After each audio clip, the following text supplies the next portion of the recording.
Okay. In IELTS reading, you should know that there are a lot of obstacles. There are a lot of challenge, especially time limit. So you only have 60 minutes in IELTS reading with 40 questions. So you should spend at least one question for 1.25 minutes. Jadi kamu harus spend atau menghabiskan waktu satu soal itu maksimal ya 1 menit 25 detik ya 1 menit 20 detikan atau 1 menit 15 detik. Dan bacaan yang panjang-panjang, kalau kita nggak tahu triknya, otomatis kita akan kelimpungan ya. You will get tired, kamu akan merasa capek karena banyak bacaan. Tapi kalau udah biasa enggak, karena kalau kita udah terbiasa baca kayak gitu tuh udah tahu nih yang dibaca tuh awal dulu, kalimat pertama sama kalimat terakhir, kemudian baru kalimat tengah.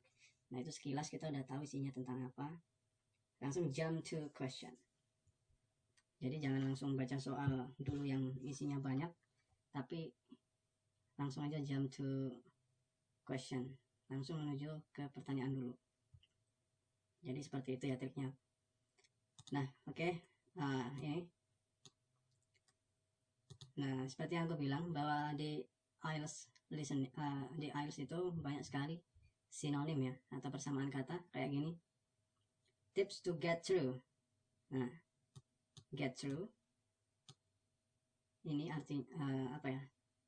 Punya padanan kata dengan menyelesaikan atau finish ya. Jadi ini sebenarnya kalau dibuat mudah, tips to finish the test within the time limit. Jadi tips untuk menyelesaikan tes dengan batas waktu. Nah, kenapa kok pakai get through? Ya seperti yang aku bilang tadi, di IELTS itu menguji kemampuan kita terutama di vocabulary ya atau kosakata. Jadi vocabulary yang kita punya harus benar-benar memadai untuk di IELTS reading ini, karena itu adalah fondasi. Kamu pun kalau ngomong sama bule, ketika nggak punya vocabulary yang cukup, bingung mau ngomong apa. Tapi kalau udah punya banyak vocabulary, walaupun nggak paham grammar, bisa aja ngomong. Kayak contohnya, aku di Inggris, I in UK or I in United Kingdom, itu udah paham bule. Tapi sebenarnya yang benar itu adalah I am in United Kingdom. Nah, jadi harus ada verbnya ya. Jadi struktur kalimat itu minimal ada subjek, ada verb. Nah itu doang. Yang lainnya pun tambahan. Jadi lainnya tuh nggak wajib. Jadi I go udah cukup sebenarnya. Aku pergi. Ada subjek, ada ini apa namanya? Oke udah direkam. Ada subjek, ada verb. Verb itu kata kerja. Itu sih syarat utama dalam membuat struktur kalimat atau membuat sentence in English. You need two item. One is subject and the second is verb. Adapun seperti yang lainnya kayak objek, kemudian adverbial of time, keterangan waktu, adverbial of place, keterangan tempat, itu adalah tambahan aja. Tapi ya lebih baik. Tapi kan nggak mungkin kita membuat sentence atau di kalimat bahasa Inggris, terutama dalam writing ya atau sesi ujian penulisan, hanya mengandalkan subjek dan verb. Kan jadi buruk, kalimatnya itu dibaca jadi kurang enak. Ya harus seperti ini. You have contoh di sini kan, tips to get through the test within the time limits ya. Nah selanjutnya, pokoknya kalau di dalam reading itu kamu harus master dalam vocabulary ya atau kosakata itu. Oke, before going to the next chapter, any question? Ada pertanyaan?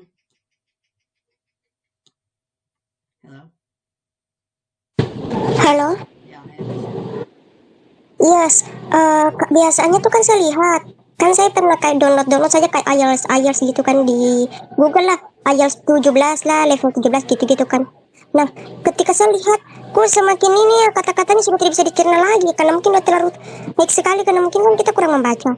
Nah, itu kan kalau IELTS reading kan banyak begitu, so ini dia punya apa namanya nih, apa sih namanya nih, materinya gitu kan, nanti kan di bawah pertanyaan.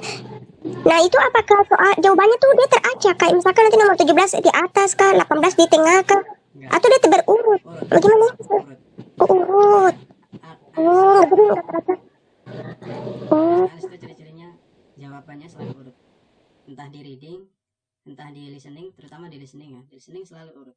Jadi kalau speaker ngomong itu pasti urut dia, nomor 1, 2, 3, 4. Nggak mungkin speaker lagi ngomongin A, yang di nomor 1 membahas tentang A, kemudian membahas tentang D di nomor 4. Nggak mungkin, pasti diurutin.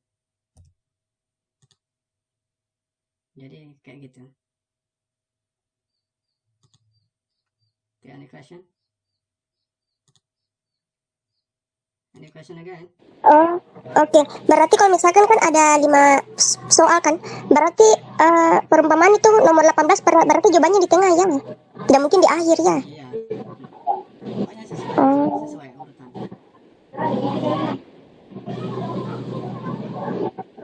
Lanjut, you have 60 minutes.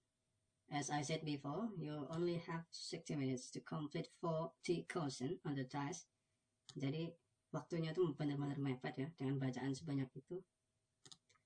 Kamu hanya punya 60 menit untuk menjawab 40 soal. So, managing your time is crucial. Seperti aku tadi bilang, crucial ini adalah sinonim dari apa?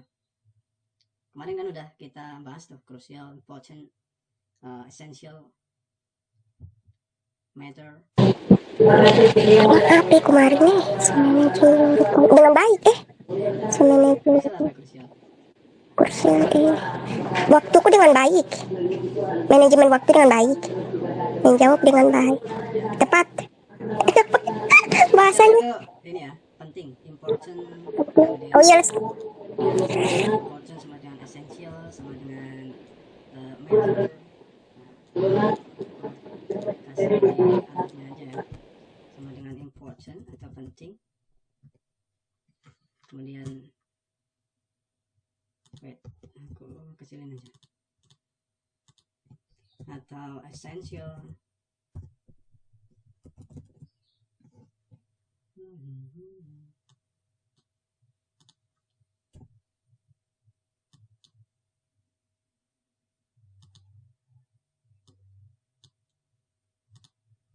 Ini jadi kalau di IELTS kalau ada kata important, essential, crucial, artinya sama. Jadi managing your time is crucial. Jadi atur waktumu itu adalah hal penting, sangat penting. Cuma biasanya yang umum kan important ya, important, essential, crucial. Nah kalau di IELTS tuh kamu harus master vocabulary, harus paham kayak gini. Get through, ini artinya adalah menyelesaikan ya, finish atau complete atau done ya.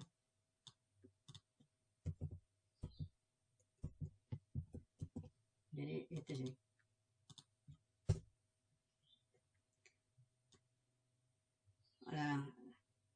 Hari selama ini udah baca apa aja? Kalau selama ini sih kan kalau langsung baca kayak BBC gitu kan ya pemahamanku kan belum tinggi-tinggi banget. Ya, jadi saya ini dulu perlancar dulu kayak mungkin film-film yang bahasa Inggris yang saya berlatih gitu. Oh, berlatih tanpa subtitle pelan-pelan gitu. Jadi kayak kan tulis bahasa Inggris. Ya. Dengan subtitle sih, kecuali awal nggak pakai subtitle, kemudian kamu pause, kamu ulangi lagi pakai subtitle. Iya, kayak gitu saya lihat, oh saya berusaha dulu, oh ya maksudnya ini. Nanti kalau saya udah tahu saya nggak usah cari, kalau saya nggak tahu ya saya buka itu translate, berpahami gitu. Saya belajar pelan-pelan. Dalam ini ya, Iya. dalam satu sentence ya, biasanya tuh Iya. kata per kata tuh artinya tuh beda. Kayak ini, get ini kan dapat, true ini artinya adalah melewati, true melalui keep,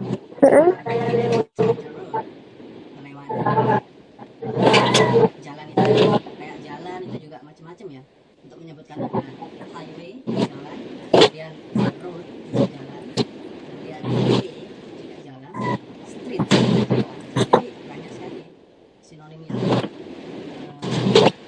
sering baca, nanti lama-lama itu pasti tahu ya. Dan itu butuh waktu yang dimana setiap apa yang kamu usahain formatnya itu ditulis. Dan kamu jangan lupa untuk nyatat setiap hari apa yang udah kamu pelajari. Dari semua pelajarannya kamu tahu catat di buku, dan catat catatannya ya. Iya. Bisa untuk belajar juga digunain. Nah, dikasih warna beda-beda biar ini apa namanya, biar otak tuh mudah mencerna, karena apa ya, otak manusia itu cenderung lebih merecall atau mengingat sesuatu yang apa ya, image, gambar gitu yang berwarna-warna. Kamu kalau misalkan ini di stabilo dengan cuma tulisan doang, itu pasti ingatnya tuh lebih gampang yang di stabilo atau dikasih highlight point per point. Nah, setelah kamu baca ini ya, misalkan kamu udah baca you have 60 minutes to complete bla bla bla bla sampai ini, sampai question in the next 2 session. Nah, coba itu ini apa namanya, di recall kembali, kemudian diomongin dalam bahasa Inggris. Jadi disimpulkan dalam bahasa Inggris dengan speaking. Jadi sekaligus belajar dua hal, satu reading, yang kedua speaking. Nah, terserah cara menyampaikannya, terserah kamu. Itu nanti bisa kamu rekam, kemudian apa ya yang salah sama sambil belajar grammar atau kosakatanya. Nah, misalkan the sentence said about bla bla bla bla gitu. Jadi sentence itu berkata tentang bla bla bla bla. Kenapa aku bilang said? Karena udah ini ya, udah dikatain lah, ibaratnya udah dikatain aja. Atau kamu bisa juga menggunakan the sentence says, bercerita tentang, atau the sentence tells us. Kenapa kok bukan tell tapi ada s? Karena kan the sentence sama aja kalau di apa ya, di susunan perawanan kan dia it ya, jadi harus ditambah s. Kayak she dan he itu kalau ada kata kerja pertama harus ditambah s. Kayak contohnya she goes to school. Kalau pakai aku kan I go, tapi kalau she atau he itu kan pakai tambah s di belakangnya. Tapi ada juga kata yang tidak ditambah s belakangnya walaupun dia menggunakan she, walaupun dia menggunakan he. Kenapa? Si nggak tambahan S begitu. Iya, kadang ya, kadang. Iya itu kenapa ya? Oh, saya tahu. Kalau tambahan S di belakang tuh berarti dia menandakan sendiri gitu. Enggak, sebenarnya kayak ini loh ya. Coba buat sini. Nah, biasanya kan she goes, dia pergi ya, atau he goes. Beda dengan I go, atau we go, atau they go. Wait.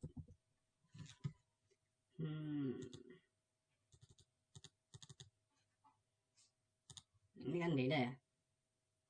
Namun terkadang ada yang nggak ditambahi s. Apa itu? Oh, yang itu kak, yang menandakan he, she, we, it gitu-gitu ya? Nggak penambahan S sama ES kayaknya. Saya pernah ini. Ada yang Tapi nggak lupa. ditambahi s, jadi itu sama aja. Mau she, mau he, mau it, mau we, mau they, sama aja. Hah? Apa? Berarti Anda tahu. Berarti itu adalah kecuali untuk past tense. Oh, yang simple present lagi. Oh my god, saya kepala sudah.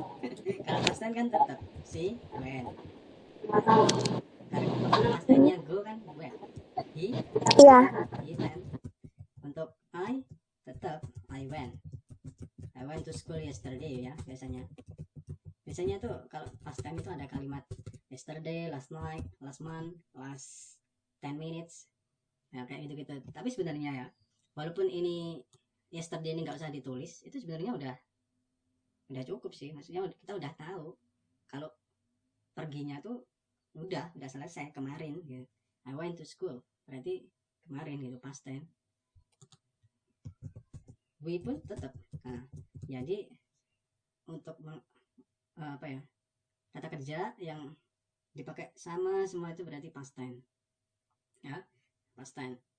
Nah, kalau di ini, kalau apa namanya, wait aku buat satu aja.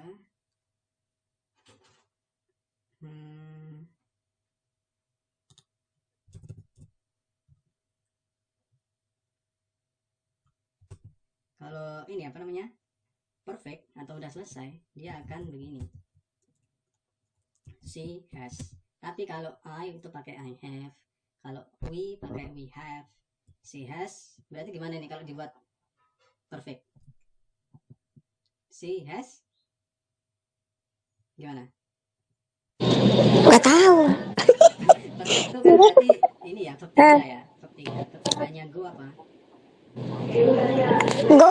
Goes, go, when, goes.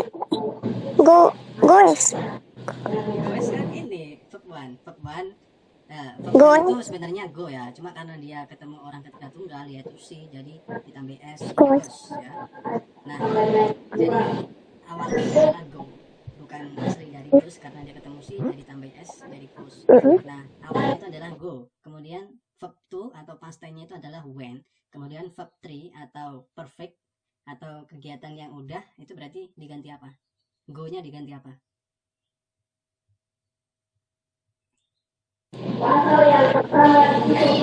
Going, bukan deh. Aduh nggak tahu mah. Going. Jadi ini Going. termasuk, When kan verb 2. Lupa. Ada di buku kayaknya, di mana lagi tuh?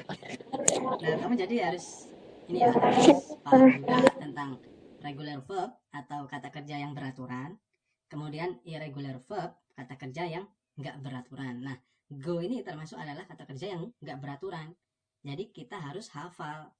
Kalau verb 1-nya go, verb 2-nya when, verb 3-nya gone itu ya. Jadi verb 3-nya gone itu menjadi she has gone to school. Nah, jadi dia udah pergi ke sekolah, intinya itu she has gone to school, dia udah pergi ke sekolah. Ini adalah verb 3, jadi gone itu adalah verb 3 dari go. Verb 2-nya adalah when. Intinya verb 3 adalah digunakan saat menyatakan kegiatan udah, ya udah selesai gitu ya maksudnya. Oke, do you got it? Any question? Oke. Ada pernah saya catat itu, tapi saya sudah tahu bukunya di mana. Yang itu gitu ya. yang pre-basic. Kan ada pre-basic, basic gitu buku-buku yang ini kayak bab 1, bab 2, bab 3 sama 14. Nah, itu. Ya, kalau kamu masih ini bingung Saya lupa. mana verb, mana regular verb, kamu bisa tanya aja ChatGPT, please tell me about irregular verb, atau tell me about the list of irregular verb. Jadi daftar dari kata kerja tidak beraturan. Contohnya ya kayak go, when, gone. Ini kan nggak beraturan ya. Kalau yang beraturan itu biasanya cuma ditambahi ed belakangnya. Contohnya visit, mengunjungi. Kemudian past tense-nya atau bentuk lampaunya apa berarti? Visit bentuk pertama. Sekarang bentuk lampaunya past tense berarti visited. Ya, visited. Kalau bentuk ketiganya atau visited. Visited. Ya, jadi kalau baru visited. Iya, kalau kata kerja beraturan, regular verb itu kata kerja past tense dan perfect, bentuk verb kedua dan verb ketiga itu sama. Nah, jadi itu ya. Jadi sama. Visit kata kerja pertama, kata kerja kedua atau past tense-nya visited. Kata kerja ketiga atau perfectnya, kegiatan yang menyatakan udah, itu visited juga. Jadi sama antara verb 2 dan verb 3 ini sama kalau regular verb. Tapi kalau irregular verb itu beda. Kayak ini contohnya go, when, gone, kan beda semua tuh. Nggak ada yang ditambah ed kan. Nah, itu berarti irregular verb. Kamu bisa aja tanya ChatGPT, please tell me the list of irregular verb, daftar dari irregular verb. Nah, di situ nanti biasanya langsung ditulis nih sama ChatGPT nih. 1 sampai berapa gitu ya. 1 sampai 100 paling ada kata yang irregular verb. Jadi kamu itu